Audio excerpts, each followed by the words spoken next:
Europe 1. Nikos Aliagas, alors que débute aujourd'hui le grand débat pour recueillir la parole des Français, vous recevez ce matin Joe Spiegel, le maire de Kinnersheim, une commune de 13 000 habitants dans le Haut-Rhin, près de Mulhouse.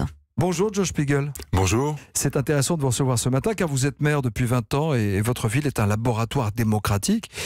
Qu'est-ce que ça veut dire concrètement, que vous associez les habitants à toutes vos décisions?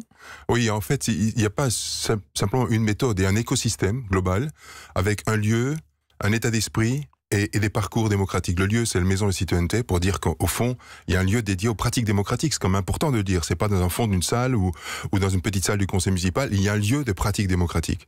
Deuxième comme élément. Comme l'agora dans l'Antiquité. Comme l'agora voilà, il faut que les gens se sentent bien chez eux. C'est autant la maison des citoyens que des élus, autant de la concertation que de la décision. Et puis, il y a un état d'esprit à chaque fois qu'un projet arrive sur la place publique. Que ce soit par une pétition, et je trouve qu'il n'y en a pas assez. Le droit d'interpellation est important. Ou par la municipalité qui met en agenda un projet qui est inscrit dans son contrat municipal, je dis ce que je fais, eh bien j'ouvre une séquence démocratique qui a un début et une fin. Le début, c'est j'invite toutes les personnes concernées. Très important, la base démocratique le plus large possible. J'ouvre par un débat public. Le débat est le début du processus démocratique. Comment on gère un débat public sans être dans la cacophonie parce qu'il y a de l'ingénierie démocratique, il y a de l'animation à faire. Moi, j'ai développé un budget de 20 000 € pour que les agro-acteurs, les citoyens engagés dans ma commune, que les collaborateurs, les élus, soient formés un tout petit peu à l'animation du débat. Par exemple, au début d'une réunion, il y a des règles à préciser. On ne dit pas « on », qui est d'une irresponsabilité totale, on dit « je ». On assume. On n'applaudit pas, on n'est pas à l'Assemblée nationale le mercredi après-midi et on n'est pas dans la cour de récréation. Donc il y a des règles. Et ça, c'est important. La démocratie, c'est pas la démagogie. Et donc, on ouvre le débat et le débat est instituant d'une séquence démocratique. Et c'est à partir de ce débat que se construit une instance participative qui est la pierre angulaire de tout processus. En France, on oublie toujours. Il y a soit le débat, soit les décisions. Mais entre les deux, il y a ce qui relie.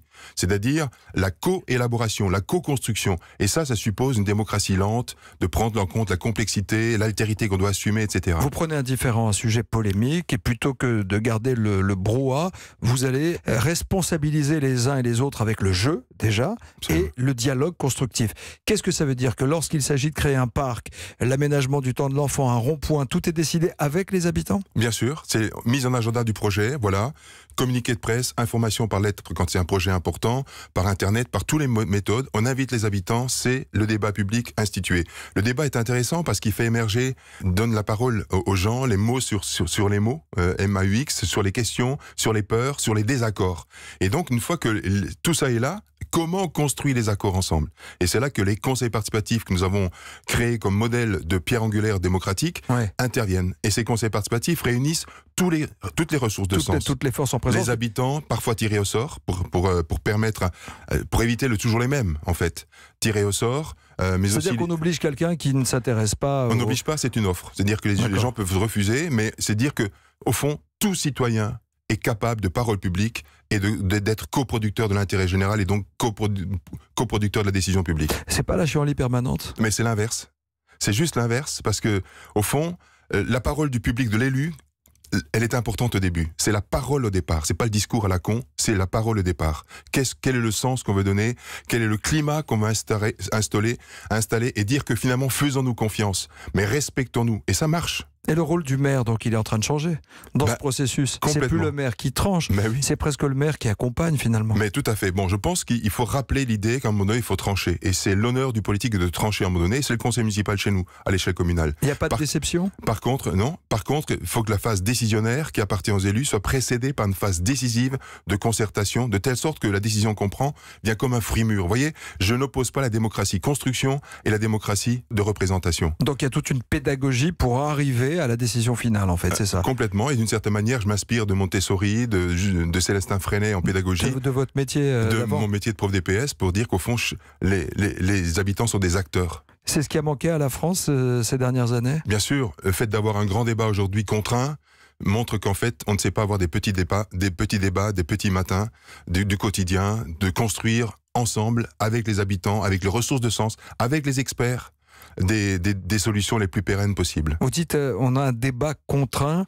Est-ce qu'il avait le choix, le président de la République? Qu'aurait-il pu faire d'autre? Non, il y a un débat, mais moi je pense qu'il faut s'interroger beaucoup sur le débouché du débat. Le débat, c'est le début d'un processus démocratique.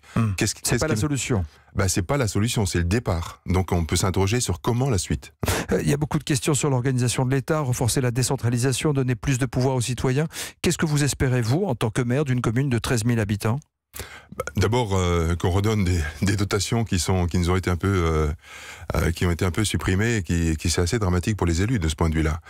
Moi, je n'attends pas forcément de l'État, j'attends simplement qu'on a un acte 3 de la vraie décentralisation, parce que je pense qu'au fond, les transformations personnelles et collectives, elles se passent dans les territoires vécus. C'est dans les couples communes, communautés que se passent les choses. Donc arrêtons de centraliser, décentralisant sur le territoire de plus en plus de compétences, de pouvoir d'agir des élus et des citoyens. Dernière question, Josh Piegel, vous êtes maire de Kinnersheim, une commune de 13 000 habitants, on l'a dit, dans le Haut-Rhin. Quand on est maire, on est aussi politique. Qu'est-ce que vous a appris votre métier en tant que maire? Depuis combien de mandats déjà? 5 mandats. Et c'est votre dernier mandat? C'est mon dernier mandat. Qu'est-ce que vous avez appris de votre fonction de maire? L'enthousiasme du commencement, c'est-à-dire chaque fois qu'un projet se met sur la place publique, eh bien on recommence, on travaille. La démocratie, elle est continue, elle est réelle, elle est vivante, ainsi. Partager le pouvoir, c'est compliqué? C'est la condition, c'est-à-dire qu'il faut arrêter de draguer les gens quand ils sont aux élections et les oublier quand ils sont citoyens. Il faut passer du pouvoir sur au pouvoir avec. Et c'est toute la transition du rôle des élus. Josh Piegel, merci d'avoir été avec nous ce matin sur Europe 1.